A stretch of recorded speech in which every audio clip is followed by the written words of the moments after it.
During a weekly news conference last week, House Minority Leader Nancy Pelosi came out and acknowledged the fact that we have a record low unemployment right now, especially across many demographics.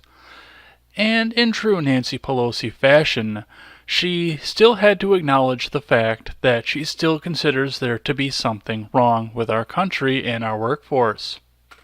Yes, ma'am. Last question.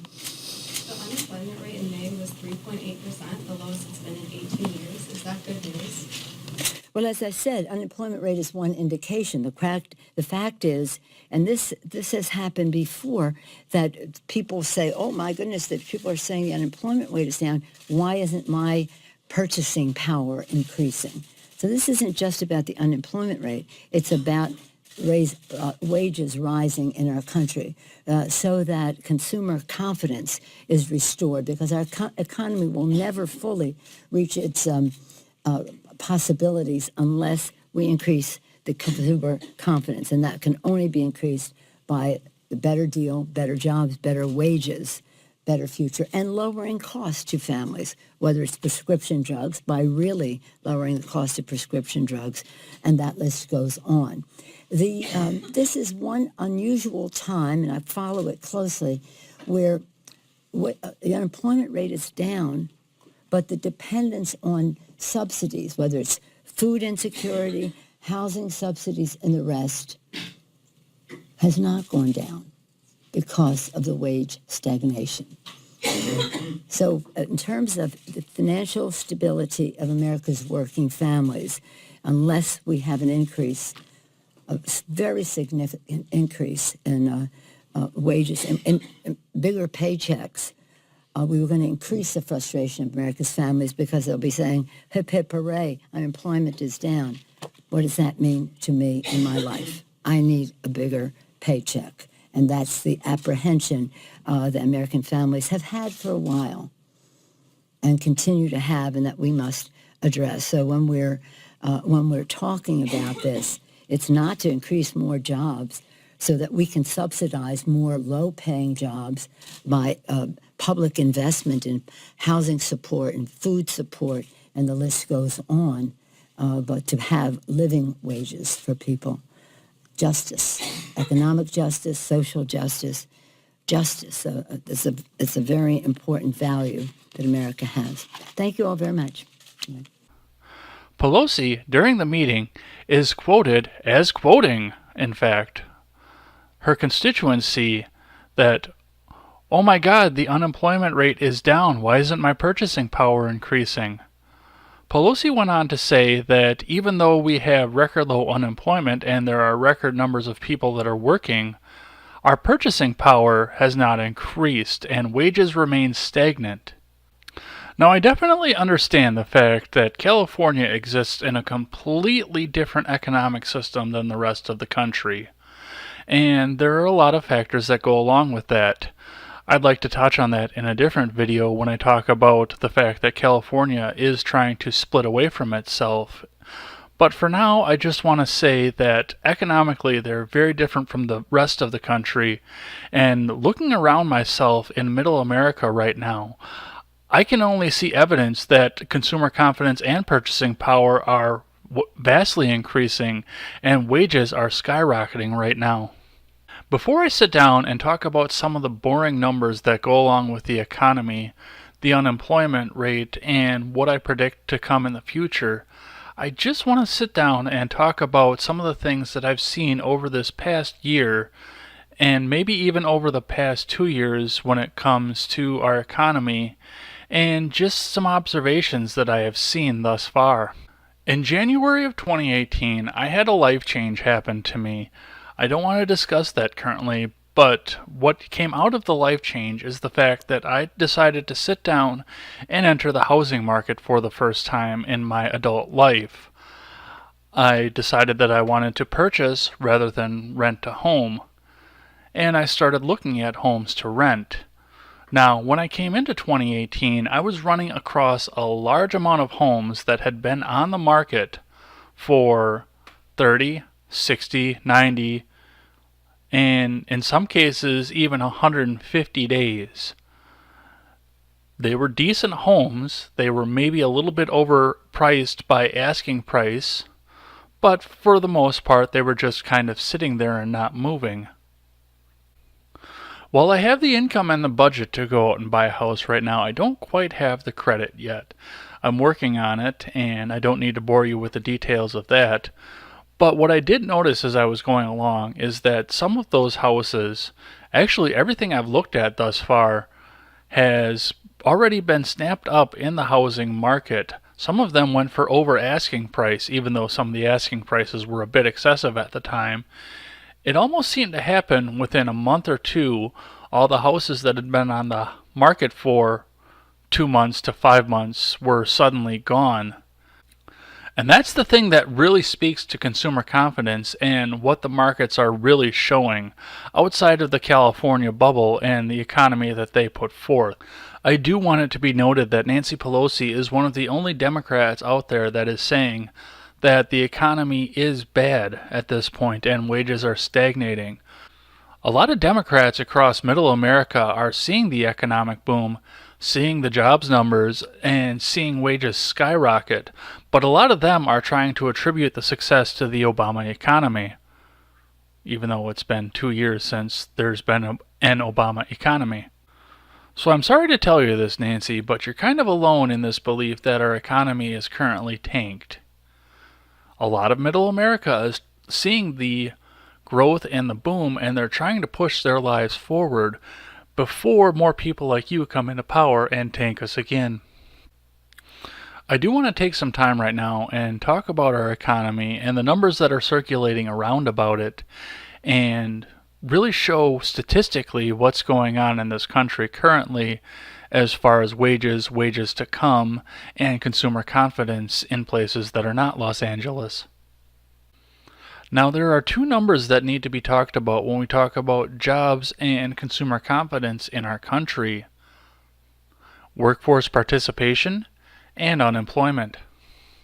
Labor force participation is a statistic that has been tracked since 1950, and it includes everybody over the age of 16 in our country and the rate of them that are currently employed in our workforce fully at the time. Now, one thing to keep in mind when you look at labor force participation is the fact that it does include everybody that's over the age of 16, regardless of gender, economic status, or status in college or the military. Conservative commentator Sean Hannity loves to cite the fact that coming into 2016, at the end of 2015, our labor participation rate was at its lowest point since the 1970s, and statistically he is right. We did hit the lowest we've seen, according to this chart that I'm going to show here, right at the 2015 line, towards the middle of it, in fact. Our labor force participation is currently sitting right around 63%, which doesn't sound like very good news in our economy, but there are some factors that you have to consider. The first important factor that you have to consider is the fact that our labor force participation in this country has never been above 67%. It's almost crazy when you look at this statistic, when you see where we were at our peak on labor participation. From 1989 to 2002, when I was actually growing up, it's easy to see why we were so high. In fact, I would almost expect to see it a little bit higher. During that time period, single worker families were almost completely unheard of. I don't know if I've ever met anybody who had a stay-at-home mom when we were growing up. I know the practice is becoming much more prevalent currently, especially coming off the tail end of a horrible economic crash. But I just don't remember growing up and seeing anybody that didn't have both parents working, even if one parent was working a less significant service job and the other parent was the primary breadwinner of the family. Still, both parents went to work at some point or another.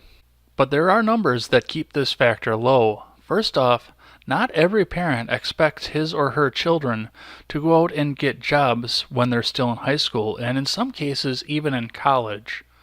I know parents that send their kids to a more private school usually insist that their children do not go out and get jobs while they're in college, as sort of a way to protect their investment. Private schools are still very expensive. State school participation usually comes with at least a part-time, if not a full-time job, but generally not in private schools. And for $50,000 a year, I actually can understand that. I don't necessarily like it. I think that the people that are in college should be out practicing for jobs. But I can understand and respect the parents' decisions with that kind of money on the table.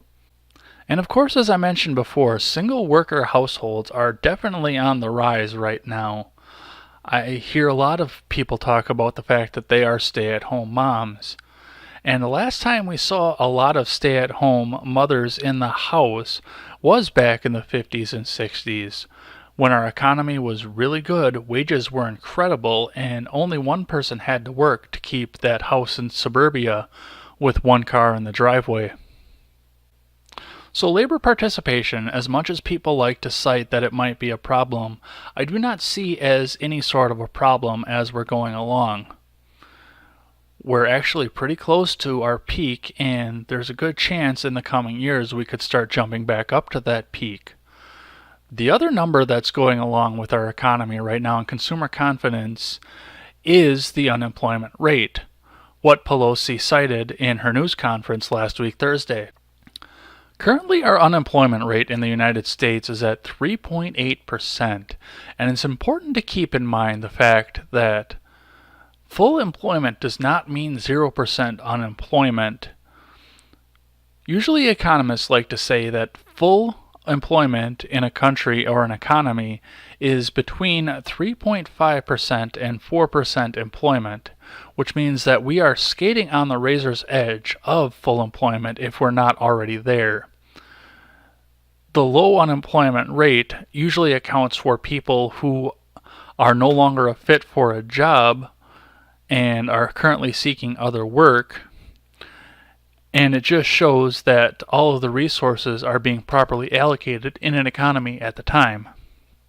What full employment means, though, for consumer confidence and wages is that if we don't already have a worker shortage, which some markets and some industries already have, we will be running up on the edge of a worker shortage in a hurry.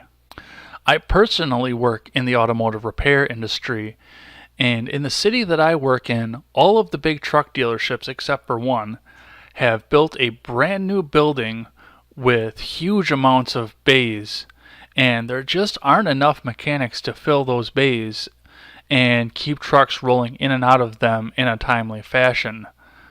One of the things that I've always liked to point out about the automotive repair industry is that when you go from one market to another, the demand changes. When I lived in Kenosha, I always liked to say that there were 1,200 mechanics that were fighting over 1,000 jobs. And when I moved to Madison, that number shifted, and now there are 1,200 jobs fighting over 1,000 mechanics. And that is just an example of one industry that's already experienced a shortage of workers. So essentially right now we are moving into a seller's market for labor. Workers can now start demanding higher wages because they have nothing to fear. In a lot of cases they know that if they don't get the demands that they want, there's somebody right around the corner who's got a similar type of job that is waving more money in front of them, waiting for them. And a lot of the supervisors, managers, and human resources departments know that as well. I have felt the effects of the economic upturn personally. Over the last 3 years, my wages have gone up 50%. And that's a very good feeling. It's very empowering to know that you can go out and buy something if you need to, and you can start fixing some of the problems that you had when you weren't able to get a job and you weren't able to work as hard as you wanted to get things done. And I think a lot of middle America is feeling that. Now, I can't answer for Los Angeles and its economy because I've never been there, and as of right now, I really have no intention on giving it a try. But what I can tell you is this. In Middle America, Wisconsin, Minnesota, Iowa, and even liberal bastions like Illinois and Michigan, people are out there begging for workers. In some markets, people are so desperate for workers that they're starting to call outside of their region to try and get people to move to their regions, incentivizing apartment rentals, housing, and other factors to try and pull people from more flooded markets. And of course, as I mentioned, over the last 6 months, the housing market has completely taken off from a point of houses that were sitting on the market for 5 months to many houses not even making it onto the market and being gone within a couple of weeks for over the asking price that the seller was asking. Pawn shops are starting to get more wary of paying out for less valuable items. It's getting a little bit harder to go out and sell used items on sites like Garage Sale or Craigslist because so many consumers are insisting on having new and having the money to pay for them. And overall, I see a lot of confidence right now in people wanting to go out and buy things and having the money to do so. And if Los Angeles is really in such a bad place right now with consumer confidence, I can speak for a lot of Middle America when I say that we may welcome you out into our societies out here. You may actually take a wage cut to move out here, but you will be pleasantly surprised when you see how much less the cost of living is and how much less you pay for gas and taxes out here. Come on out and give us a visit. Give us a try. If you don't like it, there's no harm done, and you can definitely go back to Los Angeles. But if you like it, we'll see if we can find you a job and get you working out here. And get you confident in buying a car, buying a house, and buying pretty much anything else your heart desires. What do you think about consumer confidence? How are your wages? And how many people out there are begging for your specific skill set out there in America? I always welcome a thoughtful and positive discussion in the comments section below, and especially over on Twitter. That is at EdsBlogTwitter with a 1 in place of the I. Thanks for taking the time to listen to this show and support this channel. And remember, never take the words of bloggers, podcasters, or journalists as gospel. Find all the facts and draw your own conclusions. Take care, everyone.